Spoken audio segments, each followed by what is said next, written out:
eu sempre tenho muito interesse na área do atleta. Eu já fui atleta, joguei polo aquático, me aposentei aos 24 anos, mas eu jogava polo aquático até essa idade.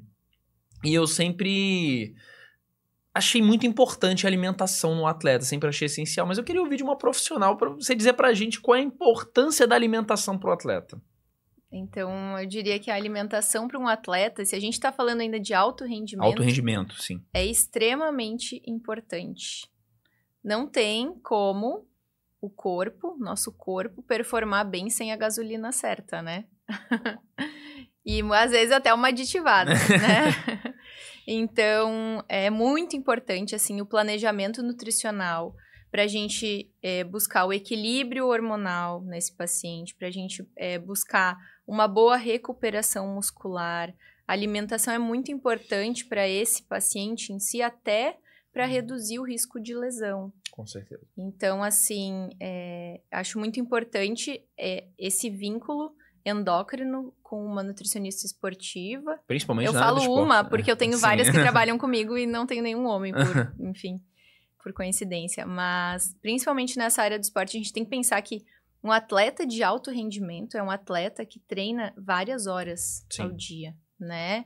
Geralmente, eles treinam aí um mínimo de 4 horas. Então, é um atleta que tem uma sobrecarga do corpo muito maior do que um atleta amador. Eu, você, que treinamos aí 1, 2 horas, 5 vezes por semana. Esse atleta treina todos os dias esse período. Então, a sobrecarga é muito grande. Então, eu acho que não é uma questão de só comer bem, mas comer estrategicamente, né? Quando a gente fala.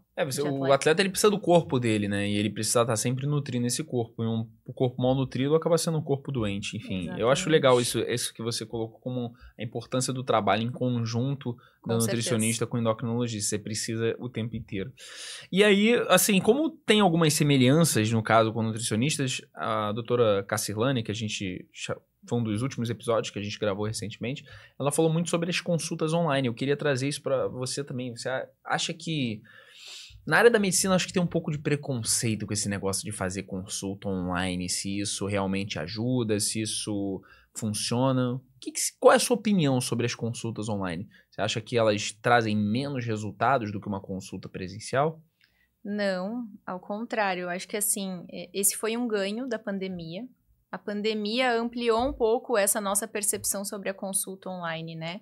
Eu acho que foi antes da pandemia e depois da pandemia.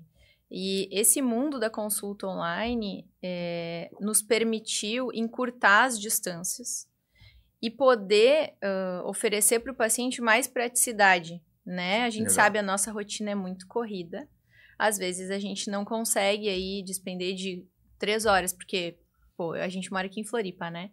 Eu falei, o trânsito para vir até aqui é complicado, ainda mais no verão. Então, às vezes, o paciente não consegue. 1 hora até ir no consultório, ficar lá mais 1 hora, 1 hora e pouquinho, e depois até voltar. Então, a consulta online se encaixa bem para esse Abre paciente. o computador, fala com você por 1 hora e já resolveu o problema. Exatamente. E, assim, eu tenho pacientes online de um monte de lugares do Brasil, e eu tenho paciente até de fora, assim. Legal demais. Isso é muito legal. Eu vejo que os pacientes de fora, eles se sentem mais acolhidos pelos médicos brasileiros.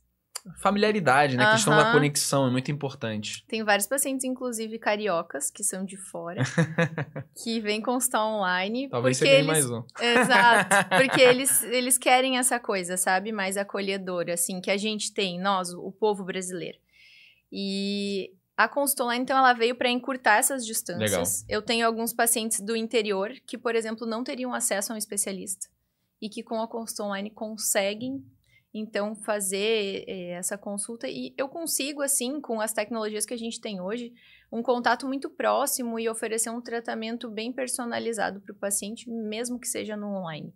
Se for um caso específico, onde o exame físico, assim, ele é muito importante, imprescindível, essencial, eu vou falar para o paciente, olha, no teu caso, a gente precisa te examinar. E aí, especificamente para esse paciente, eu vou falar assim, se ele mora perto, venha no consultório, e a gente faz uma consulta presencial. Às vezes não tem essa possibilidade, um paciente que mora fora, enfim, ou mais longe, aí eu vou acabar indicando para outro colega. Mas, como iniciar a consulta online serve legal. E se for alguma coisa mais específica, assim, nesse caso, eu vou falar pro paciente, claro.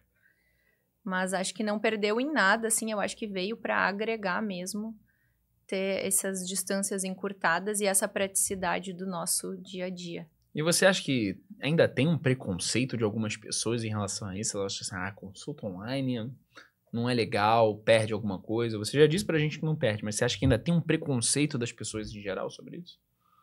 Olha, eu vou te dizer que nunca ninguém me falou.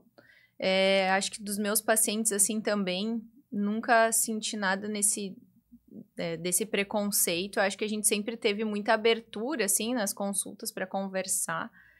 E eu acho que não. Eu acho que as pessoas, inclusive, gostam de ter essa praticidade. Às vezes eu atendo paciente que está ali no intervalo de uma reunião, no trabalho, então não sinto muito esse preconceito, não. Entendi. Peraí, não vai embora não. Se você acabou de assistir esse corte, dá o like, comenta, interage aqui com o vídeo para ajudar a gente e dá uma olhada aqui no canal de corte. Se você gostar de outro, acompanha, ver se te interessa ver mais alguma coisa. E claro, o episódio completo desse corte que você acabou de assistir está disponível já no canal oficial do podcast Bússola Profissional. Te espero lá.